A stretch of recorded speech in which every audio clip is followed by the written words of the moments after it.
श्री प्राणनाथ तुम सत्य हो, तुमसे चलत जहाज, मैं अधीन करनी नहीं, बाह ग्रहे की लाज, बाह ग्रहे की लाज।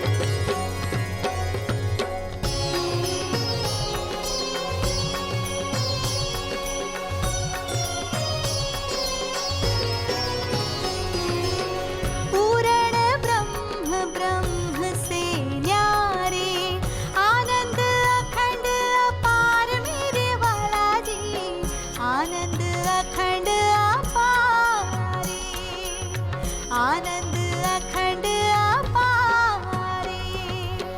शिव सनकादिक आदिक इंचित, शेष न पावत पार मेरे वाला जी, शेष न पावत पारे, शेष न पावत पारे।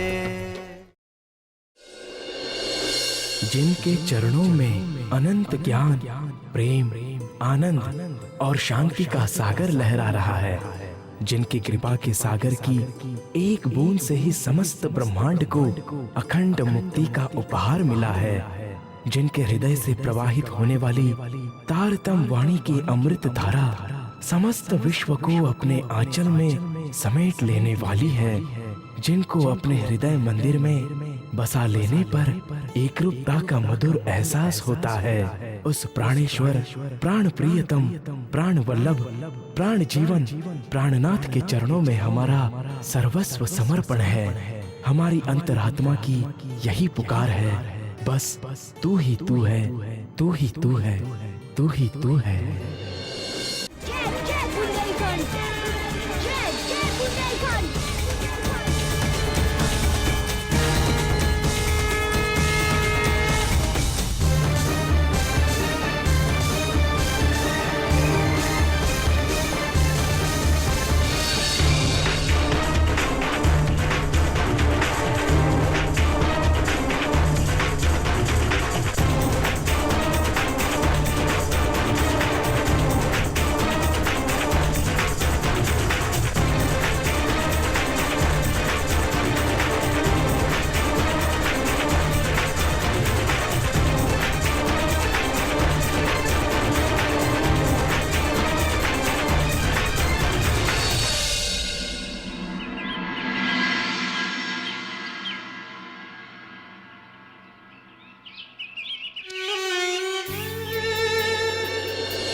अरे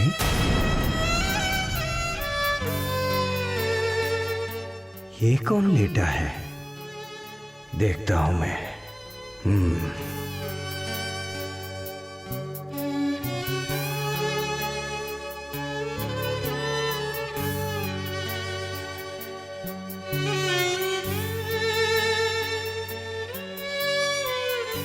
बेटा, बेटा उठो, बेटा, बेटा उठो।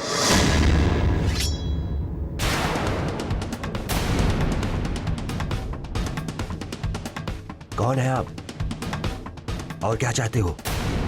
मुझे अपना मित्र ही समझो बेटा, लेकिन तुम हो कौन?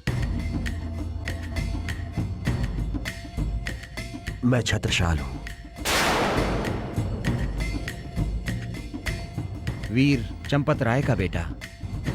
बेटा, मैं तुम्हारे पिता चंपत राय जी का घनिष्ठ मित्र महाबली हूं।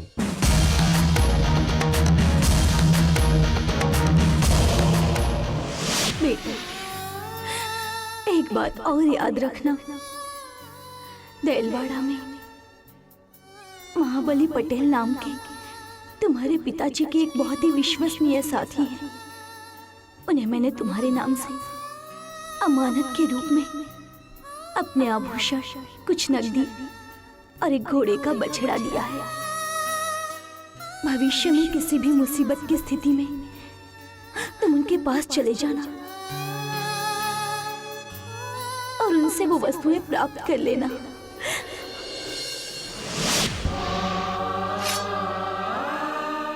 क्षमा कीजिएगा, मैंने समझा कि कोई शत्रु है आप। कोई बात नहीं। आज तुम्हें इस हालत में पेड़ के नीचे सोते हुए देखकर मुझे बहुत दुख हुआ। जब तुम बहुत छोटे से थे तब तुम्हारी माँ के साथ कुछ दिन मेरे घर ठहरे थे। अब मेरे साथ चलो, यहीं पास में ही मेरा घर है।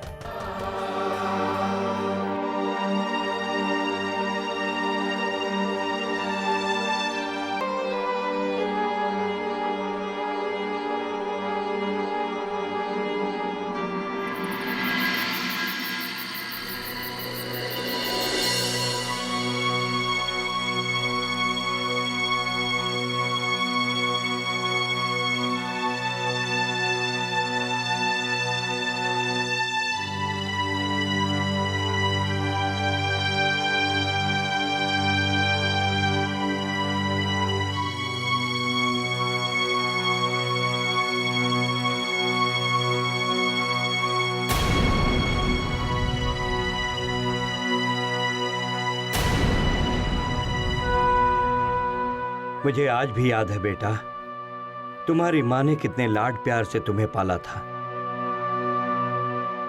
वो कहती थी कि मेरा पुत्र शत्रुओं का एक दिन शलन करेगा। और तुम्हारे पिताजी भी कहा करते थे कि मेरा बेटा एक दिन बुंदेलखंड को स्वतंत्र कराएगा और यहाँ का राजा बनेगा।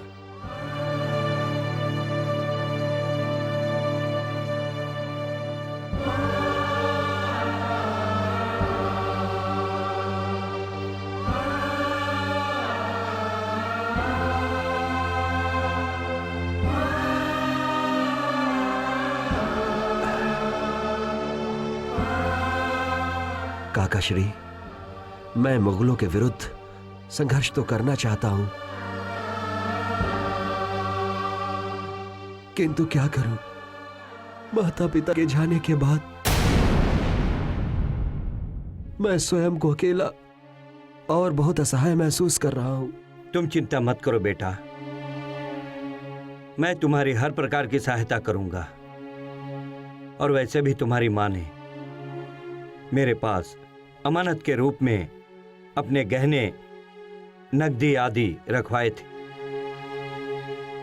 और कहा था कि भविष्य में उनकी अनुपस्थिति में ये सामान तुम्हें दिए जाए।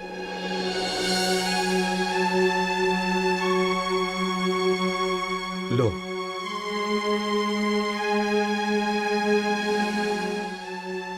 साथ ही तुम्हारी माँ ने तुम्हारे लिए एक बछड़ा भी छोड़ा था जो अब बड़ा हो चुका है।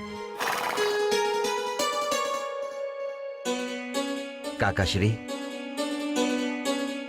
आज आपसे मिलकर मुझे ऐसा लग रहा है जैसे मेरे हृदय में एक नई ऊर्जा उत्पन्न हुई हो, एक नया उत्साह पैदा हो गया हो। आपके आशीर्वाद से मैं एक दिन दुश्मनों का सर्वनाश अवश्य करूंगा। अवश्य बेटा, जब तुम्हारा जन्म हुआ था तब ज्योतिषियों ने भी बताया था कि तुम भविष्य में बुंदेलखंड को मुगलों की दास्ता से मुक्त कराओगे और सुदृढ़ राज्य की स्थापना कर यहाँ के राजा बनोगे।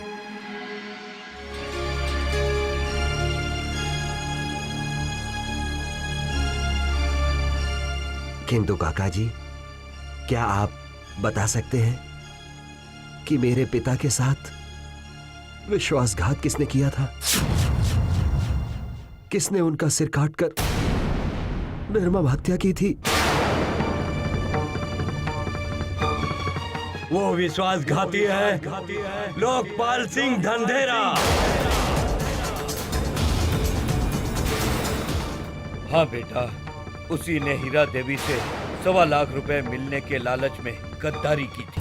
उसी ने मुगल सैनिकों का मार्गदर्शन किया। उसी के इशारे पर धंधेरे सैनिकों ने धोखा किया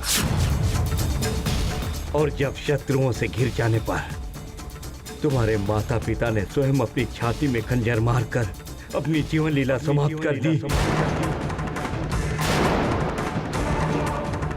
तब उसी लोकपाल ने शाही पुरस्कार पाने के लालच में तुम्हारे पिता का सिर काटा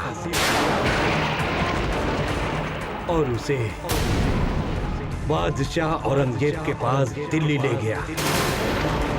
लेकिन उसे ना तो रानी से पैसा मिला और ना ही औरंगजेब से पुरस्कार, बल्कि अपने बहनोई को मारने और उसका सिर काटने की लानत व जलालत मिली।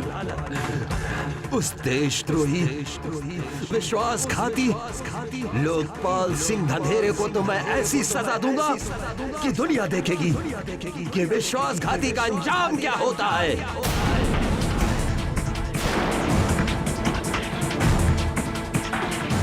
लेकिन बेटा, अभी कुछ दिनों तक तुम्हें शांत रहते हुए शक्ति संचय करना होगा। बिखरे हुए बुंदेलों को एकजुट करना होगा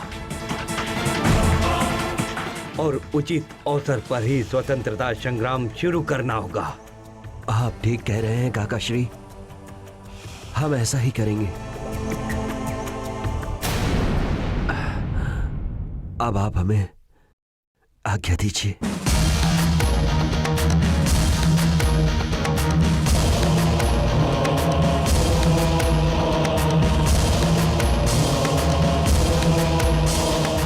विजयी भव बेटा, मेरा आशीर्वाद तुम्हारे साथ है।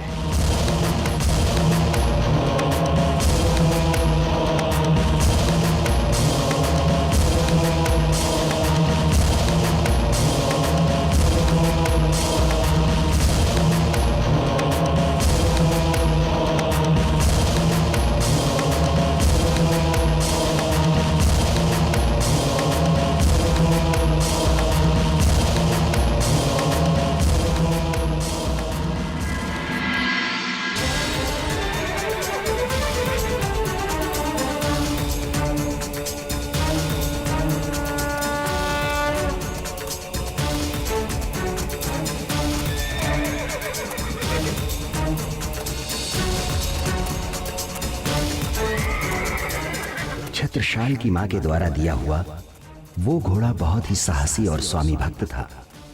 उसने युद्ध के दौरान कई बार छत्रसाल की रक्षा भी की थी, इसलिए छत्रसाल जी ने उसका नाम भले भाई रखा था।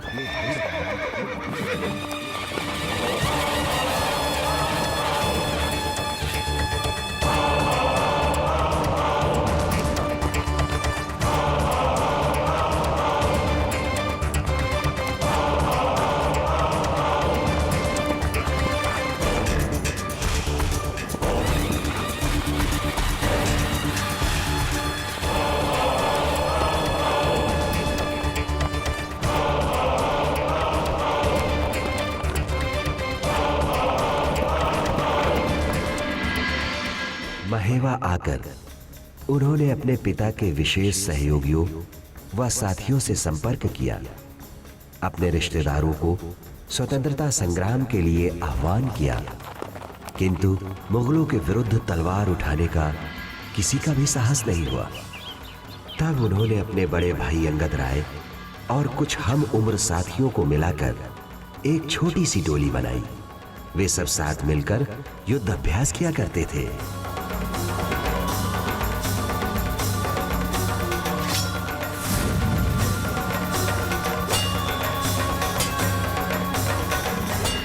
और यही वो समय था जब छत्रसाल जी का विवाह देव कुंवरी जी से हुआ।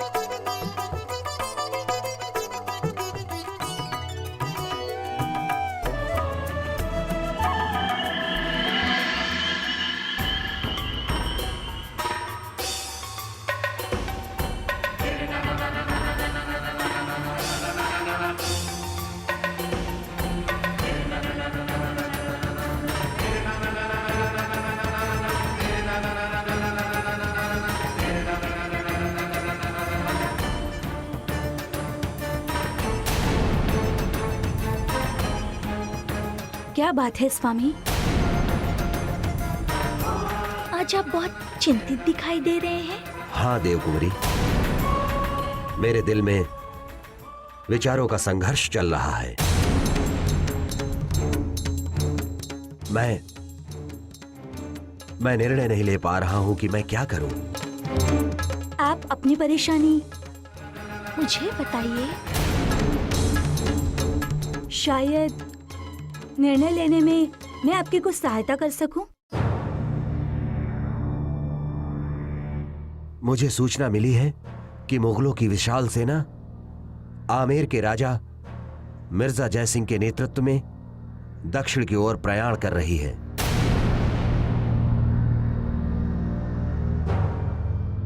मैं सोच रहा हूं कि इस अवसर का लाभ उठाया जाए।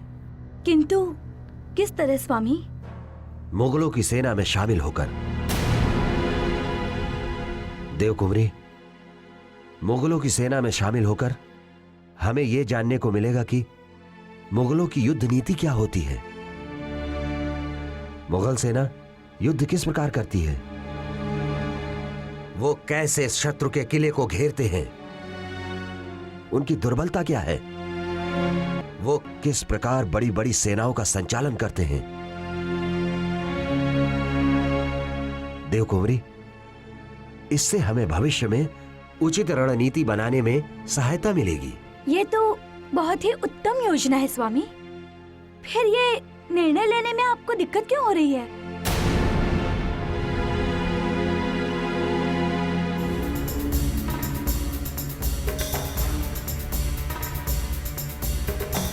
अपने माता पिता के हत्यारों से मिलकर अपने ही देशवासियों के विरुद्ध युद्ध करने के लिए मेरा दिल गवाही नहीं दे रहा। मेरी अंतरात्मा इसे स्वीकार नहीं कर रही है। स्वामी, इस समय संकुचित विचारधाराओं से आपको बाहर निकलना होगा। आपका लक्ष्य तो मुगलों का नाश करना ही है। मजबूत से मजबूत रस्सी भी वहीं से टूटती है जहां से वो कमजोर होती है। इसलिए अब सारी चिंताएं छोड़ दीजिए और अपने लक्ष्य की ओर आगे बढ़िए। लेकिन देवकुमारी, तब तक तुम क्या करोगी? मैं एक क्षत्राणी हूँ और अबला बनकर मुझे जीना स्वीकार नहीं है। मैं अन्य साथी महिलाओं को तलवार आदि शस्त्र चलाना सिखाऊंगी।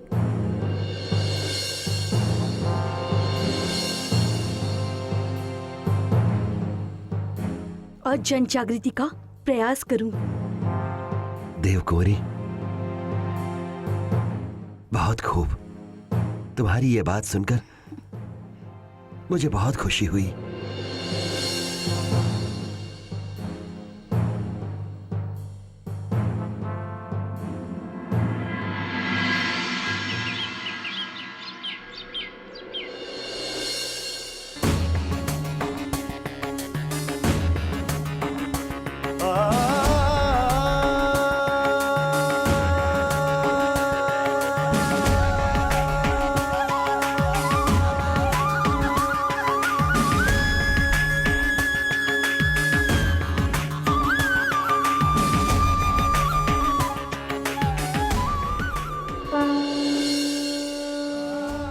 परमेश्वर आपकी रक्षा करे और अपने लक्ष्य में आपको सफलता प्रदान करे।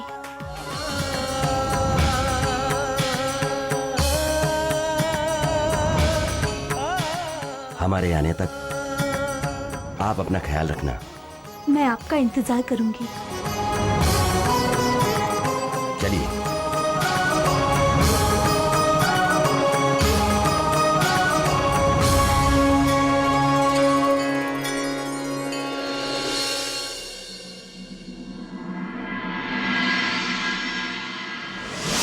देवकुंवरी एक वीरांगना, देशभक्त, पतिव्रता नारी थी।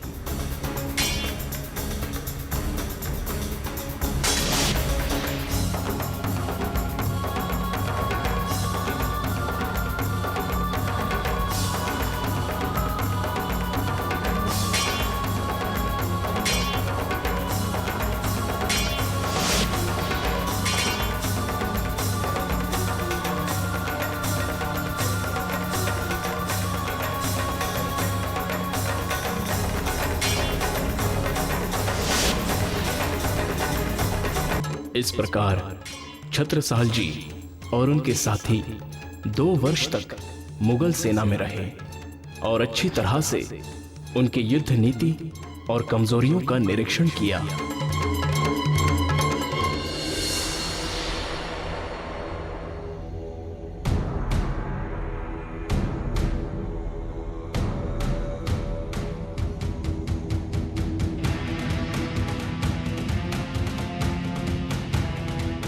उसके पश्चात छत्रसाल जी ने अपने पिता चंपतराय जी के द्वारा दिए गए निर्देशानुसार शिवाजी महाराज से मिलने की योजना बनाई और शिकार का बहाना करके वे मुगल खेमे से निकल पड़े। अनेक नदियों, पहाड़ों व जंगलों से होते हुए वे महाराष्ट्र की सीमा में पहुंचे। वहां अपने साथियों को ठहराकर छत्रसाल जी शिवाजी महाराज के पास पहुंच गए। पिताश्री, आप इतनी बेसब्री से किसकी प्रतीक्षा कर रहे हैं? बेटा साहू, हम बुंदेलखंड के महान योद्धा देशभक्त स्वर्गीय श्री चंपतराय जी के सुपुत्र वीर छत्रसाल जी की प्रतीक्षा कर रहे हैं।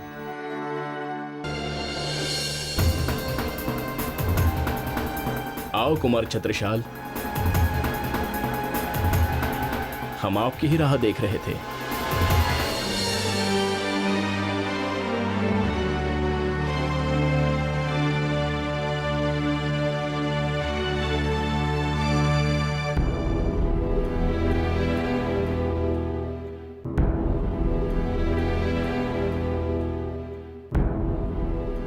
आसन ग्रहण कीजिए कुमार।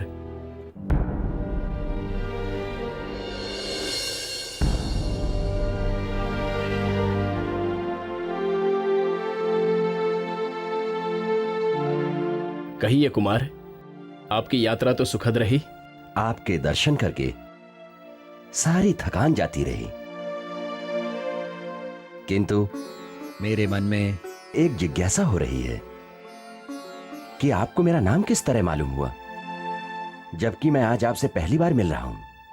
हमें तो यह भी मालूम है कि आप किस प्रकार मुगलों के सैन्य शिविर से शिकार का बहाना करके निकले हैं, और तो और रास्ते में आप किस किस गांव में होते हुए किस प्रकार यहां तक पहुंचे हैं, वो सब जानकारियां भी हमारे पास पहुंचती रही है।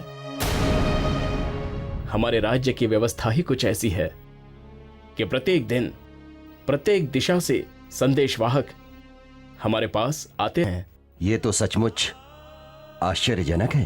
हाँ, ये सब बातें आपको भी सीखनी होगी, क्योंकि भविष्य में आपको बुंदेलखंड का राजा बनना है, अपनी मातृभूमि को स्वतंत्र कराना है।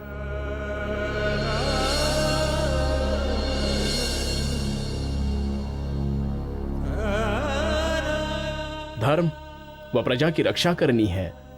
जी, इसी उद्देश्य से मेरे स्वर्गीय पिता श्री चंपतराय जी ने मुझे निर्देश दिया था कि मैं आपसे भेंट कर आपका मार्गदर्शन प्राप्त करूं। हमें आपके माता पिता के विषय में अच्छी तरह से पता है।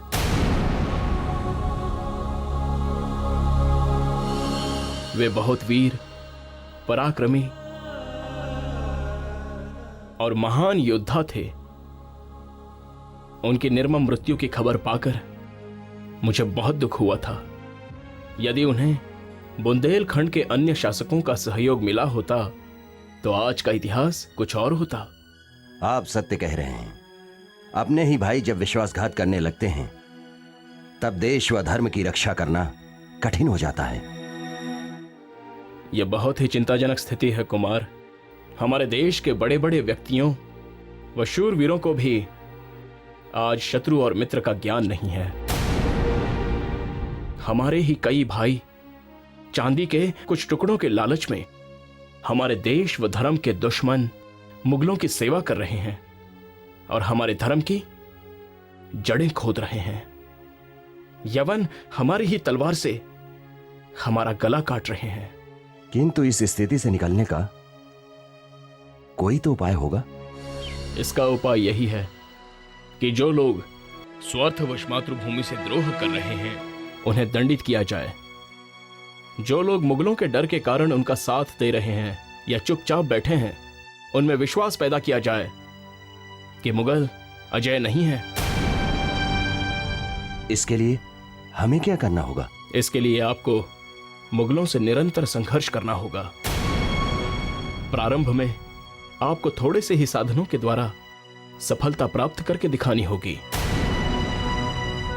जैसे जैसे आपको सफलता मिलती जाएगी, वैसे वैसे लोगों में विश्वास पैदा होता जाएगा और वे लोग जो अत्याचार सहन करते हुए भी चुपचाप बैठे हुए हैं, वे मातृभूमि की रक्षा के लिए उठ खड़े होंगे। किंतु थोड़े से सैनिकों और साधनों से मुगलों को कैसे परास्त किया जा सकता है? छापामार युद्ध शैली से शत्रु पर छिपकर अचानक आक्रमण करना, हार की संभावना हो तो पीछे हट जाना और आमने सामने युद्ध करने से बचना ही हमारे लिए सबसे उपयोगी रणनीति है। इसी नीति से हमने शत्रु की कई गुनी बड़ी सेना को भी छकाया है। लोग कायर कहेंगे या डरपोक कहेंगे, इसकी चिंता ना करें, क्योंकि धर्म के रक्षक ही मारे जाएंगे तो धर्म की रक्षा कौन करेगा? कुमार, मुगल धूर्त, कुटिल और धोखेबाज हैं। यदि हमने उनसे धर्म युद्ध के नियमानुसार व्यवहार किया तो हम धोखा खाएंगे। शत्रु को बलवान देखकर उससे संधि कर लेना तथा अपनी शक्ति बढ़ाकर भविष्य के युद्ध की तैयारी करना और उचित अवसर पर संधि तोड़कर शत्रु पर प्रबल प्रहार करना ही आज के परिप्रेक्ष्य में उचित रणनीति है। आप बिल्कुल सत्य कह रहे हैं। आज की परिस्थिति में मुगलों के विरुद्ध इसके अतिरिक्त अन्य कोई नीति सफल नहीं हो सकती।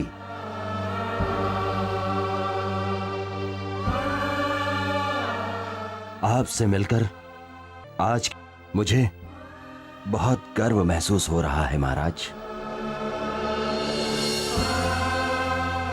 मुझे महाराज न कहो कुमार, क्योंकि आज से आप मेरे पुत्र समान हैं। आओ मेरे साथ बैठो। ये आप क्या कह रहे हैं महाराज?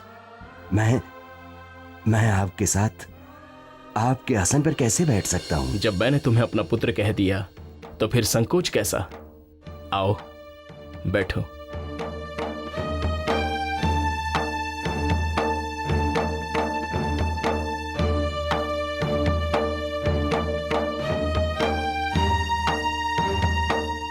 जी तो नहीं चाहता है कि आपको जाने के लिए कहूं, किंतु देश व धर्म की यही पुकार है कुमार कि जगह जगह स्वतंत्रता संग्राम चलाया जाए। बुंदेलखंड में जाकर लोगों को संगठित करना होगा। आपको जब भी किसी भी प्रकार की हमारी सहायता की आवश्यकता होगी, आपकी सहायता करना हमारा परम कर्तव्य होगा। यह आपका ही घर है, यहां सदैव आपका स्वागत रहेगा। महाराज की जय हो।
माँ भवानी आपको युद्ध में सफलता प्रदान करे।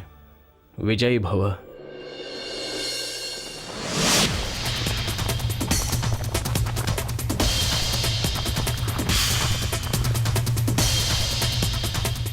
शिवाजी महाराज से मार्गदर्शन और आशीर्वाद प्राप्त करने के पश्चात छत्रसाल जी स्वतंत्र युद्ध के लिए सहयोग प्राप्त करने के उद्देश्य से अपने चचेरे बड़े भाई बलदीवान जी के पास औरंगाबाद आए। प्रणाम दाऊ। प्रणाम। छत्रसाल, अंगद राय, आप सब यहाँ?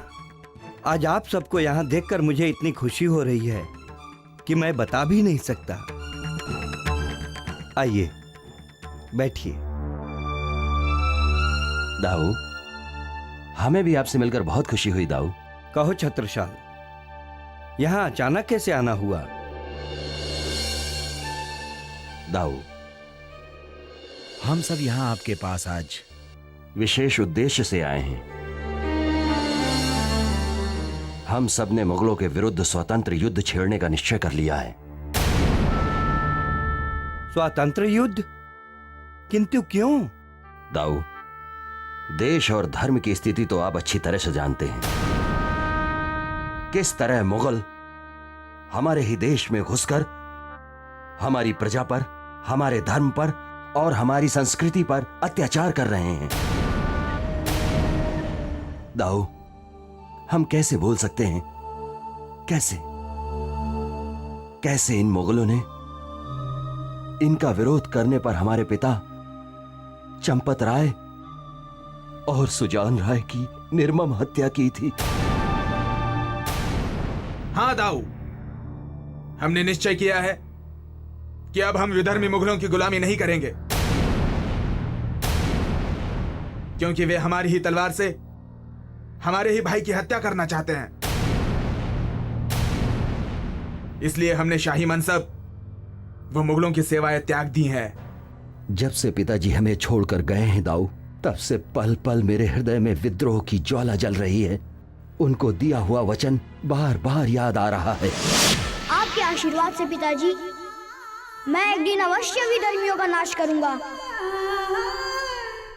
और बुंदेलखंड को स्वतंत्र कराऊंगा।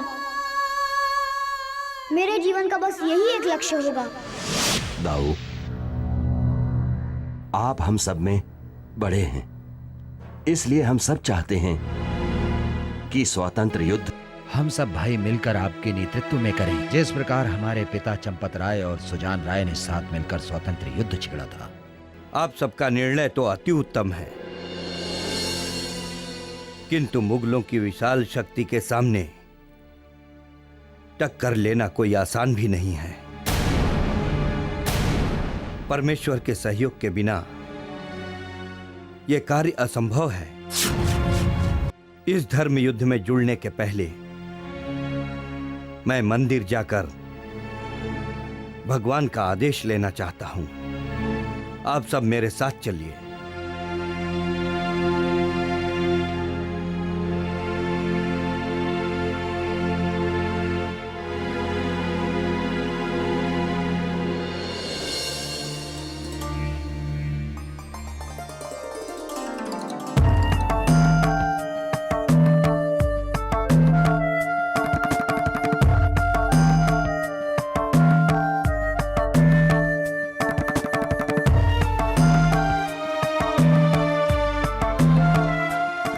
मेरे पास दो पर्चियां हैं। एक में लिखा है कि शाही सेवा की जाए और दूसरे में लिखा है कि मुगलों के विरुद्ध संघर्ष किया जाए। अब मैं इसे घुमाकर इस थाली में गिराऊंगा। उनमें से जो एक चिट्ठी आएगी उसे मैं भगवान का आदेश समझकर स्वीकार करूंगा।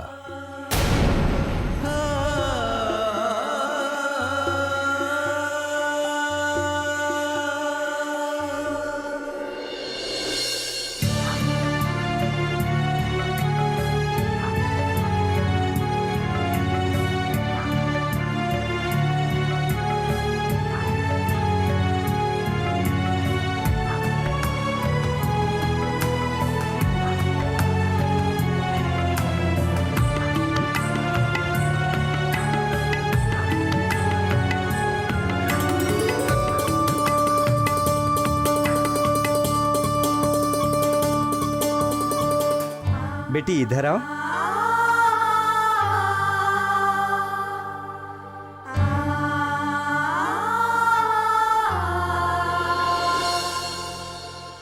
इस थाली में 2 पर्चियां हैं, दोनों में से कोई एक उठाना।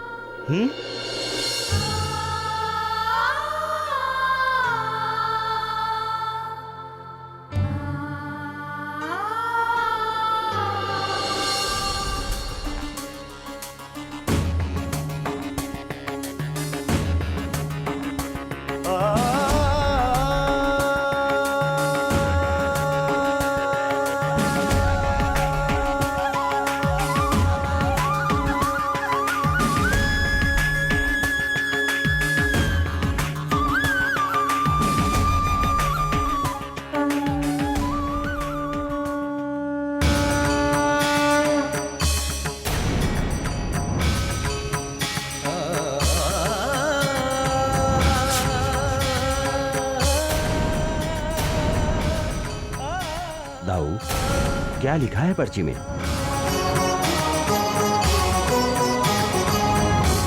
मुगलों के विरुद्ध संघर्ष।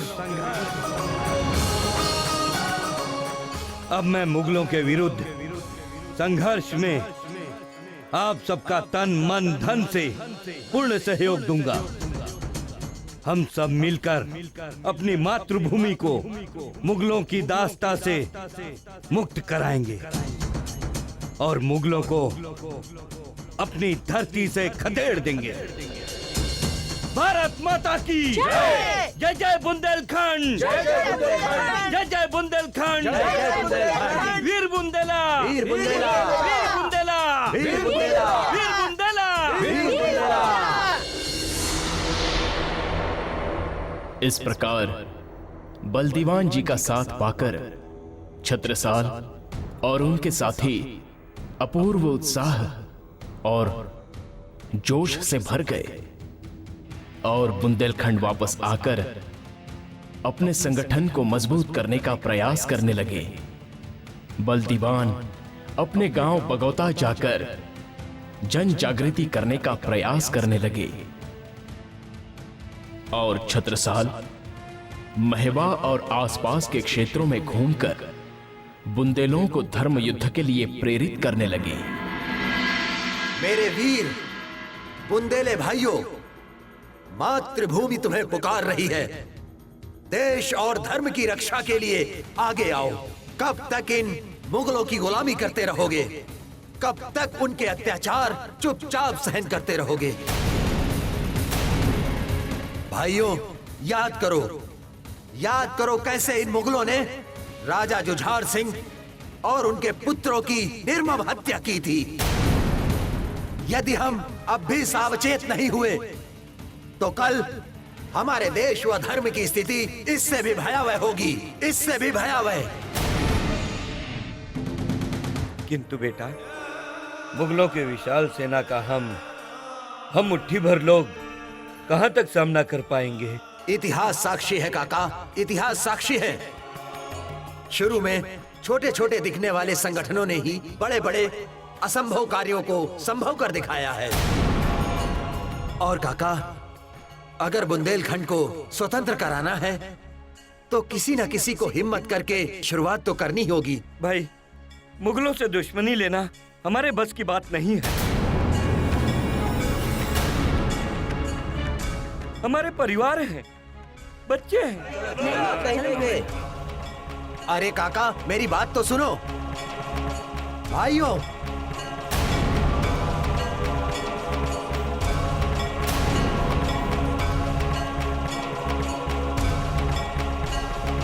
इस स्वतंत्रता संग्राम में मैं आपके साथ हूँ।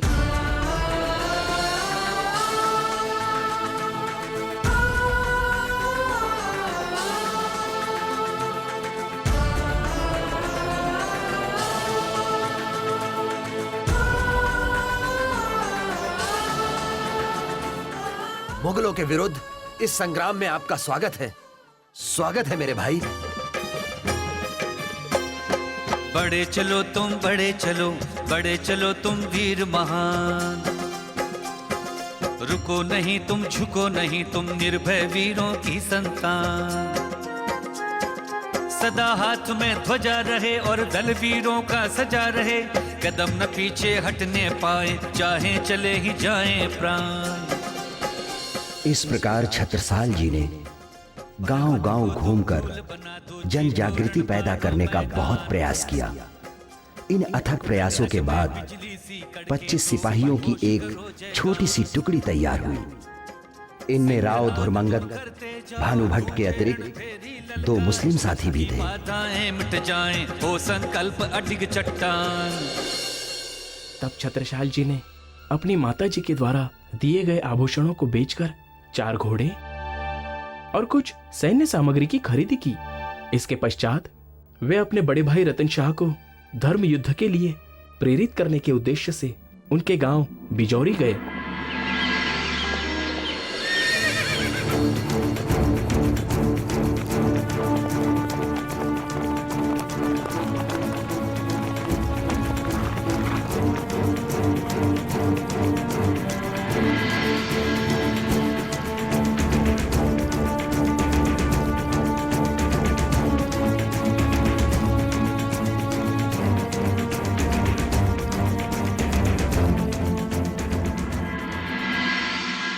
दोनों को यहाँ देखकर बड़ी खुशी हुई।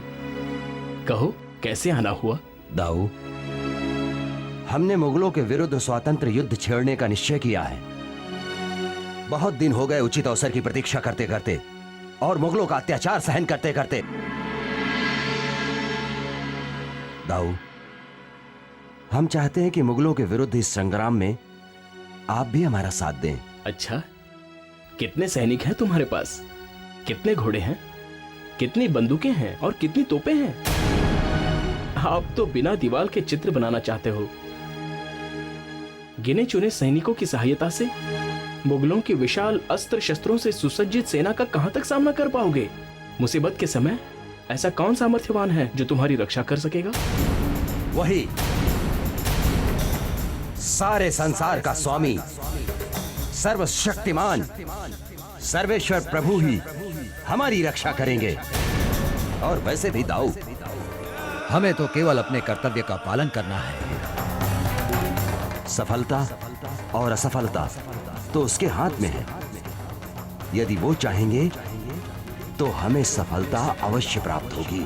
अवश्य।